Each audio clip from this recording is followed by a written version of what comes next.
Frodo is not the hero of The Lord of the Rings. None of the hobbits are. But to be fair to the hobbits, I don't think anyone is either.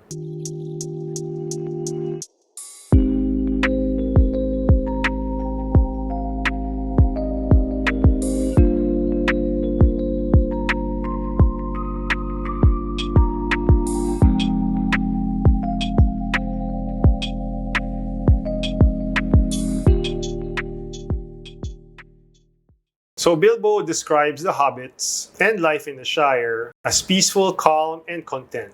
There's a lot of food, a lot of drinking, a lot of smoking of pipes, things that are easily associated with idyllic, carefree living. Bilbo's house looks very homey. It's a little messy, sure, but that's because he's leaving. Other than that, as a whole, it depicts what being settled looks like. The Shire looks like an advertisement for countryside living. These, however, are romanticized notions of peace, a distortion of the idea of paradise, which is usually thought of as an idyllic place where there are no problems, a distortion of the real meaning of peace, which is usually thought of as the absence of violence or conflict. Even the Garden of Eden itself is far from being this idea of paradise. It's where the serpent makes its first appearance. Sloth is one of the deadliest of vices.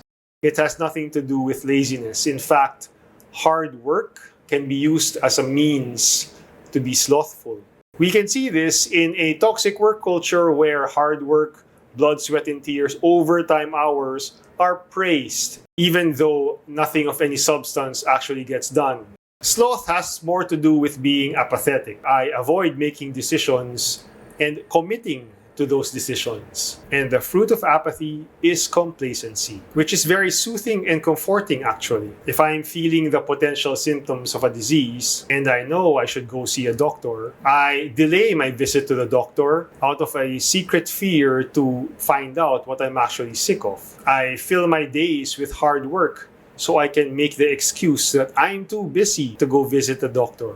Of course, that puts me at risk of being too late, particularly when the disease sets in at full strength. One of the biggest shortcomings of the hobbits is their contentment to be ignored by the outside world, which they in turn ignore themselves. This is why the Shire is about as far away from reality as you can get. At least in the movie, the Shire goes virtually untouched by the War of the Ring. Of course, this is mainly due to the actions of the Fellowship and those who joined the fight against Sauron and Saruman. And even then, when Frodo, Sam, Merry, and Pippin return home to the Shire, they are unacknowledged for their efforts. It seems that people there are not even aware of what they have done. The true meaning of peace has nothing to do with the absence of violence or conflict, or even notions of serenity and calmness. It has to do with resolution. What makes us anxious and therefore not at peace is hesitation, lack of conviction, doubt, worry, etc. If I am faced with trouble or darkness, what gives me peace is not necessarily the removal of that trouble or darkness, but the conviction to make a decision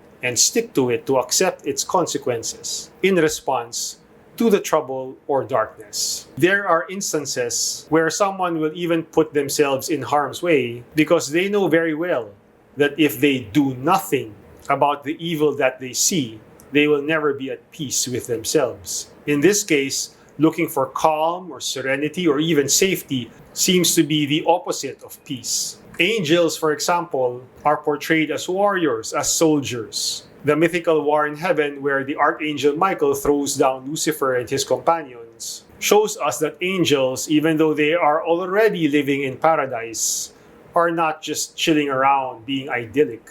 At least the angels with Michael, they are ready to go to war anytime. They have no doubts about themselves. They have no doubts about their loyalty to God. On the other hand, Lucifer and his companions cannot accept the peace of heaven, that certainty that God rules above all and therefore provides for all. All who truly love God trust God fully and completely. They are not afflicted with anxiety, thinking or suspecting that God might be hiding something from them or just wants to make them puppets. Living in the Shire is an attempt to turn away from making decisions and committing to them. This is sloth, the vice of inaction. That's it for this episode. If you like this content, please do consider liking this video and subscribing to the channel. If you would like to support the channel further, please visit the support links in the description. Hope to catch you next time.